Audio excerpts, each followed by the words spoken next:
여유롭게 갑시다. 여유롭게 갑시다. 여유롭게. 큐. 오랜만입니다. 입문 채널 도서관을 통째로 주인장 홍준성입니다. 오늘은 약간 화질이라든지 아니면 평소 촬영 환경과 다르게 조명을 정면으로 쏘음으로 인해서 여기 빛이 튕겨 나가면서 글자를 못 적게 됐죠. 이쪽에 반사광이 생기면서 그 다음에 화질이라든지 좀 톤 같은 게 바뀌었다라는 걸 바로 확인할 수 있으실 겁니다. 왜냐하면은 제가 평소에는 DSLR 카메라를 썼는데 오늘 좀 사정이 있어가지고 DSLR을 쓰지 못하고 캠코더를 쓰게 됐습니다. 그래서 지금 오늘 영상이랑 그러니까 오늘이랑 이제 금요일까지 해서 이번 주는 캠코더로 부득이하게 찍을 수밖에 없어서 화질이 변경된 점을 먼저 좀 양해를 드리고 영상을 시작하도록 하겠습니다. 그 다음에 두 번째는 제가 지금 조금 목소리가 그러니까 텐션이 높지가 않죠. 왜냐하면은 환절기 꽃샘추위에 저도 감기가 걸려버렸기 때문에 제가 좀 약골입니다. 그래가지고 목소리가 크게 내기가 조금 어려운 것 같아요. 톤이 변하거나 아니면 뭔가 코맹맹이 소리가 나오거나 그런 건 아닌데 좀 목소리를 크게 내면은 목이 아픕니다. 그래서 오늘 영상 촬영할 때는요 조금 조곤조곤한 느낌을 찍을 예정이고요. 따라서 영상을 봐주신 여러분께서는 볼륨을 조금 높여주시고 그 다음에 되도록이면 이어폰을 좀 꽂은 상태에서 영상을 시청해 주셨으면 하는 그런 좀 부탁을 드려야 될 것 같습니다. 좋아요. 그럼 공지사항 끝냈으니까 바로 영상을 시작해 보도록 합시다. 오늘은 이제 저번 강의 때 이제 공지했듯이 이제 기술적 복제 시대 예술 작품의 1, 2, 3판이 있다고 했죠. 버전이. 근데 거기서 우리가 보통 기술적 복제 시대 예술 작품이라고 번역해서 읽어보는 것들은 마지막 제 3판이고 이제 1, 2판은 벤야민이 3판까지 적는 과정에서 빠진 부분들. 그러니까 이런 빠진 부분들인데 그것도 다 번역이 되어 있고 그다음에 그렇기 때문에 우리가 오늘 이 영상을 찍는 이유는 벤야민이 왜 1, 2판본에 있던 구절들을 제 3폰에서는 빼야만 했을까? 라고 하는 부분을 좀 추적해서 들어가 보자 말이 잘 안 나오네요. 추적해서 들어가 보고자 하는 그런 기획에서 이 영상이 찍혀지고 있습니다. 그렇다면은 저번 시간에 우리가 무슨 얘기를 했는지 간략히 한 2분 정도로 짧게 정리하는 시간을 가지고서 이 얘기를 본격적인 얘기로 들어가 보도록 합시다. 저번 시간에 무슨 얘기를 했나요? 기술적 복제 시대 예술 작품이라고 하는 거는 좀 공산주의적 의도가 강하다. 그러니까 정치적으로 이제 예술 작품이라고 하는 게 전 근대에는 제의적 가치를 지녔는데 그게 근대로 넘어오면서 복제 기술의 발현과 함께 좀 성질이 변했다. 근데 성질이 변한 거를 이제 공산당 측에서 빨리 포착해가지고 이거를 정치적으로 잘 활용할 수 있어야 한다. 라고 하는 제언을 주는 그런 논문으로서 이 기술적 복제 시대 예술 작품을 제가 분석했습니다. 하지만 그와 다르게 역사적으로 그걸 활용했던 세력은 공산당이 아니라 뭐 그게 독일 공산당이든 아니면 국경을 넘어 있었던 소비에트든 간에 그런 세력이 아니라 되레 히틀러 즉 나치당에서 이거를 활용해가지고 정권을 잡았고 그 이후의 역사는 우리가 알다시피 묵시록적인 제2차 세계대전으로 펼쳐졌죠. 네. 거기에 대한 얘기를 하는 것으로 영상을 1, 2를 찍었었고 그다음에 보충 영상에서는 그런 얘기를 했어요. 보충 영상에서는 이제 정치 생활의 미화 언급하면서 이제 파시즘과 이제 베냐민이 바라봤던 그런 예술의 두 가지 모순된 부분들을 좀 더 심층적으로 탐구하는 그런 시간을 가졌습니다. 그리고 오늘 이 시간이 온 거죠. 그러면 우리가 아는 건 뭐죠? 우리가 아는 거는 기술적 복제 시대 예술 작품이라고 하는 게 1930년대 나치당이 이제 요런 선전 기구들 일련의 선전물, 신문, 라디오, 그 다음에 이제 최신 기술이었던 영화 매체까지 모두 동원해가지고 자기의 지지 기반을 닦았고 파시즘을 발흥시키는데 선전 도구로서 이 기술적 복제 시대를 거머쥐는 성공했다는 부분이었죠. 그런 점에서 봤을 때 이 기술적 복제 시대 예술 작품이라고 하는 건 사후적인 논문이라는 거죠. 이제 그런 점에 비춰봤을 때 벤야민이 제1판과 제2판과 제3판을 쓸 때 이제 그게 1935년부터 1938년 사이 일이라고 했죠. 그때 이제 막 니른베르크 법이라든지 뭔가 나치가 막 군대 개혁을 외치고 전쟁을 부르짖으면서 이제 점점 전쟁으로 미쳐 달려갈 때, 그 다음에 국경 외 지역에서 막 유태인 수용소를 세우고 국내 유태인들을 막 분리 조치하고 감금하고 납치하고 이런 온갖 테러들이 벌어진 그런 급박한 환경들을 보면서 그 다음에 그런 무지막지한 일이 벌어지고 있음에도 독일 시민들이 나치당을 구태여 전복시키려고 하지 않고 그냥 가만히 내버려두고 그냥 오히려 지지하거나 그냥 막 그 물결에 휩쓸려 가는 그런 모습을 보면서 벤야민이 원고를 3번 고치게 돼요. 그리고 오늘은 그 고칠 원고들 중에서 총 3가지에 집중해가지고 알아보는 시간을 가지려고 합니다. 일단 제 첫 번째는 여기 적혀있듯이 제1기술과 제2기술이라고 하는 2판에는 있었는데 3판에 가면서 빠지게 된 부분입니다. 이 부분에서 베냐민이 무슨 얘기를 했을까요? 일단 사전 설명을 하자면은 제1기술이라고 하는 거는 뭐 농업기술 아니면 뭔가 땅을 갈고 농업이죠. 뭐 관계수로 만드는 그거 역시 농업에 귀결되죠. 뭐 이런 것들. 그러니까 우리가 살아남기 위해서 필요한 굉장히 노동력이 많이 투여되는 전 근대의 기술들을 의미합니다. 농업, 가축, 뭐 집을 짓는다든지 뭐 이런 일련의 노동이 굉장히 많이 투여되는 그런 기술들. 제2기술은 당연히 그로부터 진보한 기술이겠죠. 그래서 단적으로 얘기하자면 산업혁명 이후의 기술을 뜻한다고 보면 되겠습니다. 그러니까 노동력은 작게 들어가면서 굉장히 많은 양의 생산품들을 만들 수 있게 됐고, 플러스 벤야민이 강조하는 기술적 복제 기술, 그러니까 복제 기술이 굉장히 이제 보편화되기도 하는 그런 전 근대와 비교해 봤을 때 가히 첨단 기술이라고 부를 수 있을 만한 엄청난 기술적 비약을 이뤄낸 기술을 의미한다고 보면 되겠습니다. 그럼 벤야민은 제1기술과 제2기술 얘기를 서술하면서 무슨 얘기를 하려고 했을까? 일단은 인용문을 먼저 읽는 시간 한번 가져보도록 하겠습니다. 벤야민은 이렇게 얘기합니다. 그러나 제2기술은 오히려 자연과 인간의 공동 유의를 목표로 한다. 오늘날 예술이 갖는 사회적으로 결정적 기능이란 바로 이 공동 유의를 연습하는 일이다. 이 일은 특히 영화에서 행해진다. 인간의 생활이 날이 갈수록 그 역할이 증대되고 있는 기계 장치와의 연관은 인간의 통각 및 반응의 새로운 모습을 만들어낸다. 동시에 이 기계 장치와의 연관은 인간에게 다음과 같은 점을 일깨워준다. 즉, 제2 기술이 개척해낸 이 새로운 생산력들에 인류의 심신 상태가 완전히 적응하게 되는 때야 비로소 기계 장치에 봉사하는 노예 상태 대신에 기계 장치를 통한 해방이 성취될 수 있다는 점이다. 여기서 벤야민이 뭐라고 말했죠? 벤야민이 말하고 있는 거는 여기 적혀 있듯이 공동유희를 얘기하고 있습니다. 자연과 인간의 공동유희. 그러니까 조금 더 쉽게 얘기하자면 이런 거예요. 원래 제1기술일 때는 유희를 만들 만한 시간이 없었습니다. 왜 없었냐면은 그냥 쉽게 말해서 먹고 살기 너무 바빴으니까. 먹고 살기 너무 바쁘기 때문에 뭐 유희, 뭐 변형, 뭔가 예술적인 그런 것들을 펼칠 만한 시간적 여유가 없었다는 거예요. 시간적 여유가 없었지만 반대로 제2기술에 넘어가면서 물질적으로 풍요해졌기 때문에 그런 역량을 펼칠 수 있을 만한 가능성이 많아졌다는 거죠. 그러면서 복제기술, 지금까지 쭉 얘기하고 있지만 복제기술의 특징이 뭡니까? 복제기술의 특징이라고 하는 거는 굉장히 많은 것들을 찍어내가지고 복사해가지고 사회 전반에 퍼뜨리고 그렇게 그 동시에 그렇게 복사된 것들을 사회 구성원들이 소비할 수 있고 소비함으로써 이제 그 소비를 생산품 찍어내는 게 한 사람이 아닐 거 아니에요? 정말 많은 사람들이 복제 기술을 찍어냅니다. 그럼 그렇게 만들어진 무수한 복제 전단들이 각자 다른 맥락, 다른 환경, 다른 성격, 다른 위치에 있는 사람들에게 전달됨으로 인해서 무수히 많은 무작위적인 교감을 낳는다는 거예요. 그러니까 단순히 일어나되지 않는다는 겁니다. 그런 무작위적인 교감을 통해서 뭐가 만들어지는 거죠? 공동유희.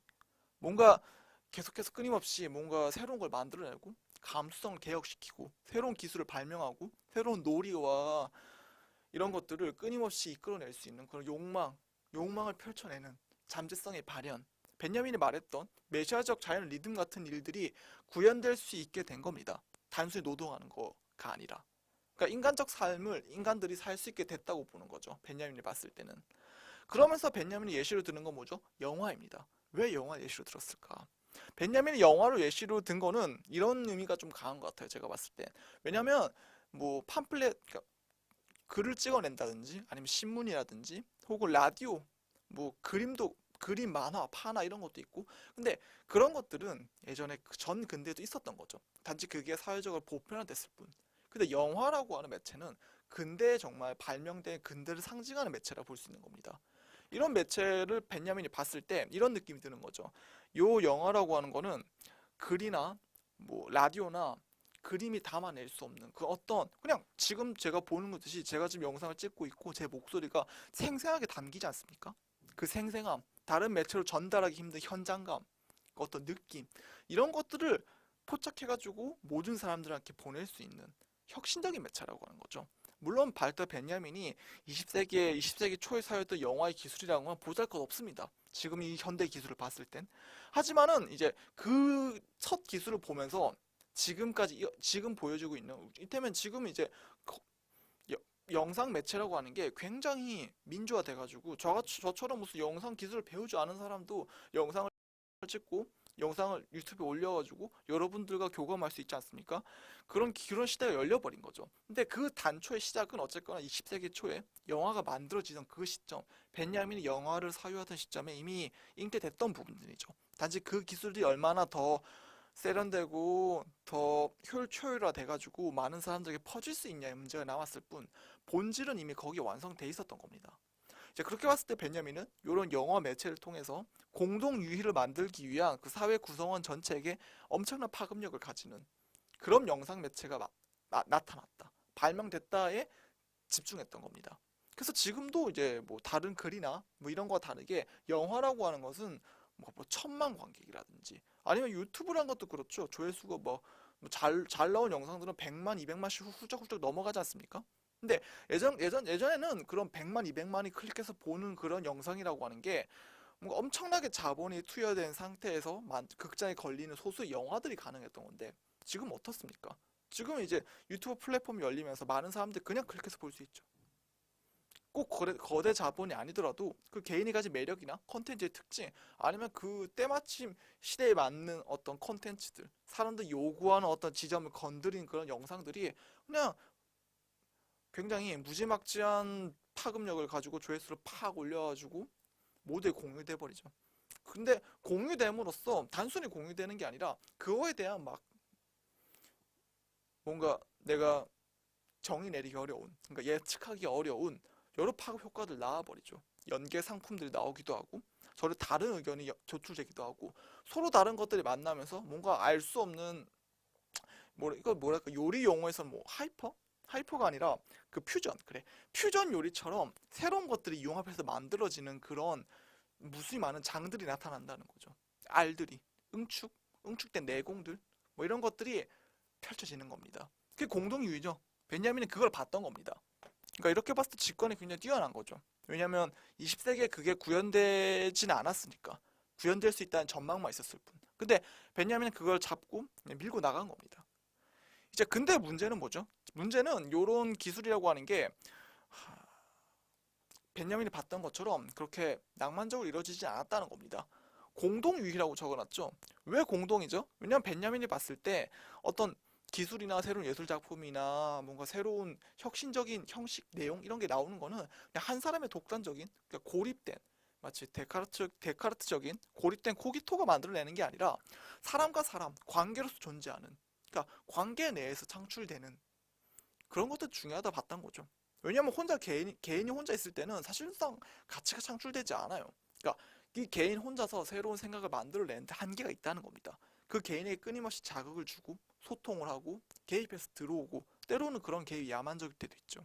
하지만 야만적인 개입이 아니라 뭔가 부드럽고 일깨움을 주고 뭔가 좀 더 첨가하고 바꾸고 깎고 싶은 그런 열정을 일으키는 그런 개입도 있는 겁니다.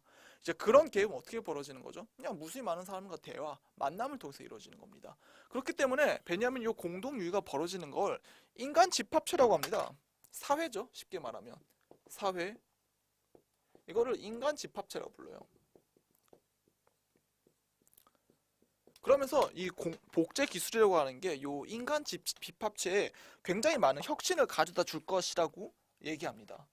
그럼으로써 요 인간 집합체 내에서 무수히 많은 관계들이 이렇게 펼쳐지고 엮이고 섞이고 서로 알 수 없는 도식들을 만들어지면서 이 내에서 무수히 많은 경우의 수가 등장하는 거예요. 새로운 변형과 조합과 수식들이. 그러니까 비트겐슈타인을 얘기할까요? 논리 철학 좋아하시는 분들 얘기를 하자면은 엄청난 함수값들이 등장하는 겁니다. 함수값이 너무 많기 때문에 사실상 무한대죠. 가능성이나 잠재성이나 할 수 있는 것들이 정말 무수하게 펼쳐지는 세상이 열리는 겁니다. 이렇게 긍정적으로 얘기해요. 제1기술과 제2기술 요 2판에서. 그리고 이렇게 긍정적으로 얘기했기 때문에 우리는 이 구절이 왜 3판에 가면서 빠지게 되는지 짐작할 수 있습니다. 좀 슬픈 이유로 빠지는 거죠. 무슨 이유요? 너무 낭만적인 겁니다. 그러니까 틀리진 않았어요, 이 말이. 지금 이 시대 구현되고 있죠. 굉장히 많은 부분. 하지만 동시에 다시 묻자면 지금 이 시대 구현됐습니까? 이런 것들이. 지금 이 시대는 여러분 뭐랄까 전 근대에 볼 수 없었던 엄청난 시대입니다. 왜냐하면 전 근대에서는 사람들이 서로 통신 연결만을 가질 수가 없었어요. 서로 자기 고을, 자기 도시의 고립된 형태로 존재했기 때문에 그 도시와 도시, 마을과 마을 사이 언어가 사실 통일되지도 않았어요, 여러분. 모국어라고 하는 거는 이게 말이 나온 김에 언급하는 건데 모국어라고 하는 건 여러분 근대의 발명품입니다. 예전 시대엔 표준어가 없었어요. 방언도 통일돼 있지 않았고요. 그래서 같은 나라의 영토에 의한 나라 개념도 근대에 들어와서 생긴 겁니다. 근대 이전에는 영토주의에 입각한 그런 국경선 개념이 굉장히 희미했습니다. 그래서 마을과 마을 사이에 말이 안 통하는 경우가 있었어요. 서로 단어를 너무 다르게 써가지고. 근데 그런 게 언제 다 모국어란 형태로 통일되냐면 신문, 그러니까 인쇄물이 나오면서 글자가 전부 다 통일되면서 모든 사람들이 우리 모두가 같이 쓰는 어떤 표준의 언어가 있지 않을까? 라고 하는 걸 상상하게 됩니다. 그렇게 하면서 그 상상된 거라 그런 언어적 통일을 이뤄내고자 했던 중앙 집권 권력이 개입하면서 표준어, 모국어라고 하는 게 탄생하게 되는 거죠. 뭐 좌우지간 전 근대에는 모두 고립되어 있었기 때문에 언어로 통일되어 있지 않았기 때문에 이런 공동 유의를 만들기 너무 어려웠어요. 기본적으로 만날 수가 없으니까. 근데 근대 들어오면서 복제 기술이 보편화되면서 신문이나 라디오나 이런 영상 기술, 지금 오는 시대에 보는 이 요즘 시대, 현대 시대는 이게 다 실시간으로 진행되죠. 라이브로 진행되는 경우도 허다하니까. 그렇게 봤을 때 어느 때보다 이게 잘 구현된 시대라는 겁니다. 현대라고 한 시대는. 근데 현대라고 한 시대가 벤jamin이 말했던 것처럼 낭만적입니까? 공동 유의가 일어나나요? 공동 유의가 일어나기도 해요. 근데 반대 측면도 만만치 않습니다. 이게 지금 무슨 말을 하는 거냐면 이를테면 이렇게 생각해 보자고요. 요 공동 유의가 벌어지는 집합망이 있다는 거죠. 요 집합망이 정말 유의미하게 작동합니까? 정말 유의미하게 작동합니까? 그러니까 벤jamin이 얘기했던 공동 유의라고 하는 거는 물론 당연지사 공산주의적 어휘가 굉장히 강합니다. 저 공동이라고 말, 유희라고 하는 말 라해서 미쳐봤을 때 이 말은 굉장히 공산주의적 어휘가 센 말이에요. 이게 무슨 말이냐면 이제 공산주의에서는 기본적으로 인간이 혼자 존재하지 않습니다. 사회 내에서 존재한다 봐요. 그러니까 마르크스 용어를 빌리자면 앙상블로 존재하는 거죠. 관계, 화합하는 그런 관계 내에서 존재하는데 사람들이 그런 관계 내에서 존재한 이유는 뭐 물질적으로 더 생산을 잘하기 위한 이유도 있겠지만 동시에 사람과 사람이 만나서 교감함으로써 뭔가 자기의 가능성, 예술적인 능력, 잠재성, 욕망 이런 것들 발현하는 게 훨씬 더 고차적이고 더 행복한 방향으로 발현될 수 있다고 보기 때문입니다. 그래서 이제 나중에 마르크스가 그냥 낭만적으로 살짝 묘사했던 공산사회를 보면은 자기 뭔가 예술적인 능력에 따라서 그런 능력을 마음껏 펼쳐내는 그런 사회죠. 근데 말이 나온 게 또 언급하는 거지만 사실 마르크스는 공산주의 이론가는 아닙니다. 마르크스는 공산주의자이긴 하지만 공산주의에 대한 체계적인 이론을 만든 사람은 아니에요. 오히려 이 사람은 자본주의 전문가입니다. 자본론이라고 하는 책이 마치 공산주의 무슨 그런 내용을 적어놨다고 오해하시는 분들이 있는데 그렇지가 않아요. 자본론이라고 하는 책은 처음부터 끝까지 자본주의에 대한 얘기입니다. 근데 마르크스가 했던 것도 마르크스가 했던 다른 일련의 작업들도 자본주의가 왜 모순인지 혹은 그 자본주의의 모순을 바라보지 못하게 만드는 정치적이거나 법적이거나 이런 뭔가 지배 이데올로기의 모순이 뭔지 뭐가 이런 걸 만들어내는지 이런 걸 위해서 우리는 뭉쳐야 되고 뭔가 혁명을 일으켜야 한다 라고 강령을 외쳤죠. 근데 혁명을 어떻게 할 것인지 그리고 혁명을 통해서 정권을 무너뜨렸다 치자 그렇게 해서 만든 사회가 뭔지에 대한 얘기는 꺼내놓지 못했어요. 그러니까 이렇게도 볼 수 있어요. 사실 마르크스는 혁명을 긍정하지는 않았어요. 자기 세대 내 혁명이 벌어질 걸 생각하지 않았어요. 근데 옆에 나라 있던 러시아에서 혁명이 벌어졌죠. 그래서 마르크스가 생각하지 못했던 부분들 어떻게 혁명을 이룰 것인가 전략론이죠. 요거는 이제 레닌 같은 사람들이 만들어냅니다. 레닌 이후에는 무슨 그람시 같은 사람도 있고요. 조직력에 대한 얘기죠. 그 다음에 그렇게 해서 정권을 잡은 다음에 어떤 공산주의 사회를 열 것인가? 그러니까 공산주의 정의가 뭔가 도대체? 어떻게 하면 우리 모두 서로 관계, 이런 윤리적 관계 내에서 서로의 욕망을 만들어낼 수 있는 그런 아름다운 사회가 어떻게 해서 만들어질 수 있을까? 라는 부분에 대해서 청사진이 없었기 때문에 마르크스 이외에 다른 사람 청사진 넣기 시작했죠. 뭐 트로츠키부터 시작해가지고 우리가 아는 그 슬픈 참혹한 스탈린주의까지 여러 가지 모델들이 나왔습니다. 야오지가 그래서 결론은 마르크스는 공산주의 이론가는 아니다. 공산주의 잘 뭔지 몰랐다. 좀 정확히는. 그리고 벤야민 역시도 마찬가지예요. 이 공동유의라고 아까 얘기했듯이 공동과 유의가 합쳐진 게 공산주의 핵심 모티브라고 했죠. 그러니까 핵심적인 방향성입니다, 이건. 근데 이거 어떻게 창출되는지 몰라요, 벤야민 본인도. 근데 모르긴 모르지만 이걸 하기 위해서는 반드시 부르주아적인 소유관계가 철폐돼야 한다는 거는 동의했죠. 그 철폐하는 게 핵심적인 거라고. 저번 시간에 얘기했죠. 그게 정치생활의 미화 얘기하면서 나왔던 부분인데 소유관계를 철폐해야 됩니다. 자본주의적인 방식의 소유관계를. 그리고 그걸 철폐하는 게 바로 공동유의 문을 여는 길이자 동시에 그 철폐하는 혁명 역시도 즐거운 일이죠. 왜냐면 해방을 향한 단계니까. 근데 그렇게 봤을 때, 이후 관점에 봤을 때 지금 이 시대에 그런 일이 벌어지고 있나요?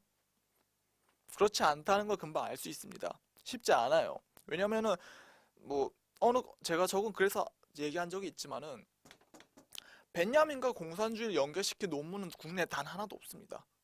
여러분 그렇지 않습니까? 여러분 이 영상 보시는 분들 중에 무슨 논문을 찾아보시는 분 계세요? 학계에 몸담고 있는 분 아마 몇 명 없을 겁니다. 대부분 다 일하다가 뭐 은퇴하시고 혹은 직장 다니면서 이 영상을 짬내서 보시는 분들 대부분일 텐데 학계를 검색하지 않아요. 학계에서 무슨 논문이 만들어지고 무슨 논쟁이 있고 무슨 어느 정도 학계 최전선이 나아가고 있는지 모를 겁니다. 근데 그러니까 시민사회와 학계가 이렇게 유리되어 있음에도 불구하고 학계에서는 상상력을 끝까지 펼치지 못해요. 그래서 학계 내에서 사람들은 마치 오해해요. 학계 내에서 무슨 사회주의나 공산주의에 대한 얘기가 다뤄지고 있을지도 모른다고 하는 생각을. 우리 사회에서는 딱히 여기에 대한 얘기가 거의 없지만은 뭔가 많이 배우고 가장 진보적인 사람들이 있을 거라고 여겨지는 학계 내에서는 아마 얘기가 나오고 있지 않을까라고 막연히 짐작하시는 분이 있는데 적어도 벤야민 연구에 대해서는 벤야민과 공산주의를 연결시킨 논문은 단 하나도 없습니다. 단 하나도 없습니다. 무슨 냉전 시대 얘기가 아니에요. 지금 현재 진행형입니다. 벤야민 선집이 번역되고 파사주가 번역되고 그 이후로 10년이 지난 2019년의 얘기예요. 없습니다. 학사 논문도 없고 석사 논문도 없고 박사 논문도 없고 그냥 비평도 없습니다. 문해 비평도 마찬가지예요. 문해 비평에서는 불가능을 외치자로 얘기하지만 그 슬로건 내에는 공산주의 얘기를 하는 거는 없습니다. 그러니까 굉장히 얘기조차 못 되고 있다는 거예요. 이게 뭔지, 소유관계를 어떻게 건드릴 건지에 대한 부분이요. 그러니까 유의가 벌어지고 있지 않은 거죠. 벤야민식으로 봤을 때. 하지만 이런 공산주의라고 하는 굉장히 거창하고 레드 컴플렉스 자극되는 근데 빨갱이 소리 듣는 거 아니야? 그런 무서운 것들을 거대 담론들을 치워놓고선 치더라도 공동 유의가 벌어지나요? 요 집합체 내에서? 그렇지 않습니다. 이를테면 지금 대유튜브 시대죠. 모든 사람들이 유튜브를 하려고 한 시대라고 선전됩니다만 여러분 주위에 진짜 유튜브 하는 사람 몇 명인가요? 여러분 친구가 뭐 한 20명 있다 칩시다. 그 20명 중에 실제로 유튜브 채널을 개설해가 영상을 찍고 영상을 꾸준히 올려서 뭔가 해보려고 하는 사람 몇 명인가요? 그럼 유튜브가 아니라 블로그는요? 소설은요? 단편 소설은요? 시적기는요? 음악 만들기는 어떻나요? 단순히 게임을 소비하는 거 말고 게임을 만들거나 그 게임을 통해서 뭔가 다른 2차 창작물을 만들려고 하거나 그런 시도를 하는 사람이 있습니까? 그러니까 소비 생활 외에 다른 것들을 하는 사람이 몇 명이 되나요? 여러분 주위에. 여러분까지 포함해서요. 많이 없을 겁니다. 여러분이 뭐 특별히 예술 종사자가 아니고서야 정말 많이 없을 겁니다. 일반인들이라고 봤을 때. 저 역시 마찬가지예요. 제가 무슨 뭐 소설을 적고 철학을 하고 이런 유튜브를 한다고 해가지고 제 친구들이 다 이거 비슷한 일을 하는 게 아니에요. 제 친구들 평범하게 그냥 직장 다니고 뭐 술 먹고 쉬고 뭐 이런 여가 생활 즐기는 친구들이 대부분인데 이 친구들 역시도 뭔가 창작 활동을 하진 않아요. 그러니까 공동유에 뛰어들진 않습니다. 상품 소비 사회에서 상품을 소비하는 일은 있지만 뭐 공허함은 느끼지만 그걸 뭔가 직접 채울 만한 어떤 여력이 없는 거예요. 여력이 없는 이유는 뭐죠? 두 가지죠. 크게 두 가지죠. 하나는 물질적인 이유. 일단 비정규직으로 가정해 봅시다. 비정규직이면은 뭔가 출근해가지고 일하기 바빠요. 퇴근할 때까지. 근데 비정규직의 단점이 뭐죠? 정규직이 아니기 때문에 퇴직금이 제대로 안 나오죠. 그러니까 60세 일을 끝낸 다음에 정기적으로 계속 꾸준히 나온 연금이나 이런 게 하나도 없습니다. 그러니까 노후 생활에 불안정한 거죠. 그럼 비정규직은 어떻게 해야 되는 거예요? 정규직보다 돈은 적게 받는데 노후작을 만들기 위해서 더 일을 더 열심히 해야 되는 거예요. 일할 수 있을 때. 그러니까 사실상 뭔가 이런 새로운 예술 작품을 만들어내거나 그 경향을 따라가기도 힘든 거예요. 볼 여유도 없고 일 끝나면 쉬기 바쁜 겁니다. 몸이 고단하기 때문에. 거기에 나중에 결혼해가지고 애까지 생기면 어떻죠? 더 불가능해지죠. 가족 버려 먹여 살리기 애 허덕이니까. 그래서 물질적인 이유가 있어요. 물질적인 이유는 그럼 왜 벌어지죠? 그냥 생산수단을 프롤레타리아가 아니라 부르주아가 독점하고 있기 때문입니다. 돈 많은 사람들은 이런 여가나 유흥을 즐겨요. 근데 대다수 사람들은 그렇지가 않죠. 대한민국 통계에 따르자면 대한민국 총 부의 50%를 상위 1, 20%가 가져간다죠. 그리고 남은 50%를 그 밑에 있는 80%가 나눠 가져갑니다. 그러니까 대한민국은 여러분 굉장히 양극화된 사회예요. 미국 못지 않습니다. 굉장히 슈퍼리치들이 모여있는 사회예요. 한국 내 통계만 보자면. 그 양극화가 심한 사회인데 넘어갑시다. 얘기하면 또 길어지니까. 좌우지간 물질적인 이유가 있어요. 두 번째 이유는 뭐죠? 물질이 갖춰둬도 정신적 영향이 딸리는 경우도 있어요. 그러니까 뭘 해야 되는지 모른다고요. 토대가 있어도. 소비에 너무 길들여졌다 보니까 소비하는 거 외에 다른 어떤, 그러니까 철학은 좀 근육이랑 똑같습니다. 여러분, 내가 에베레스트 산에 오르고 싶어요. 에베레스트 산이 보입니다. 다리도 있어요. 그래서 내가 에베레스트 산을 오를 수 있나요? 못 오릅니다. 왜? 체력이 없으니까. 몰라서 못 오르는 게 아니라 안다손 치더라도 이 근력이 없으면 행할 수가 없는 거예요. 마찬가지입니다. 이런 교육을 학교에서도 받지 않고 살아오면서도 받지 않았기 때문에 단순히 소비 사회에 길들여지는 거예요. 신상품이 나왔을 때 그 신상품이 나오는 정보, 이벤트, 어디서 파는지, 그걸 어떻게 활용하는지에 대해서는 빠삭히 알고 있는데 그 사용 설명서 넘어서는 거 하나도 못하는 거예요. 그 이벤트만 기다리는 거죠. 소비밖에 못하는 그런 인간이 돼버리는 겁니다. 그런 사람이 대부분이기 때문에 물질적인 여유가 있어도 이런 베냐민이 말한 공동유를 즐기기 어려운 거예요. 그 다음에 이 얘기는 현대사회만 적용되는 게 아니라 무엇보다 베냐민이 살았던 1930년대 적용돼요. 왜? 물질적인 기반이 없었죠. 이제 1932년에 독일 시잡자 수 거의 600만에 가까웠다고 했죠. 그 사람들이 물질적인 토대가 없었어요. 플러스 정신적 역량도 부족했습니다. 이제 그러다 보니까 복제 기술을 통해서 뭔가 예술 작품이 손에 잡히고 온갖 전당과 선정과 방송과 예술 매체들 접하지만 그걸 가지고 내가 주체적으로 활용하는 게 아니라 뭐가 나왔죠? 네, 히틀러가 나왔습니다. 뭔가 내 욕망을 어떻게 실현해야 될지 전혀 모르겠어. 하지만은 그 욕망을 누군가 실현해줬으면 좋겠어. 라는 마음, 그 노예 근성 같은 마음을 가질 때 히틀러 코수염 붙인 친구가 나타나가지고 얘기하는 거죠. 내가 네 꿈을 대신 이뤄줄게. 나치당에 투표해. 그래서 한번 투표했죠. 그리고 나치가 이런 책임을 전가했을 때 무슨 일이 닥치게 되는지 너무 잔혹하게 절대 지워질 수 없는 지옥적인 그런 기억을 새겨주는 방식으로 교훈을 줬다고 해야 될까요? 그런 슬픈 일이, 비극적인 일이 벌어지게 됩니다. 네, 그게 1940년대, 50년 전후의 얘기죠. 좌우지간 제 결론은 그래서 지금도 공동유해가 벌어지고 있지 않다는 거예요. 지금도 이런데 1930년 더 심했죠. 그래서 발트 베냐민이 이 부분을 빼게 됩니다. 자기 논문에서 3판에서 안 넣어요. 넣을 수가 없지. 너무 낭만적이니까. 그래서 같은 이유에서 두 번째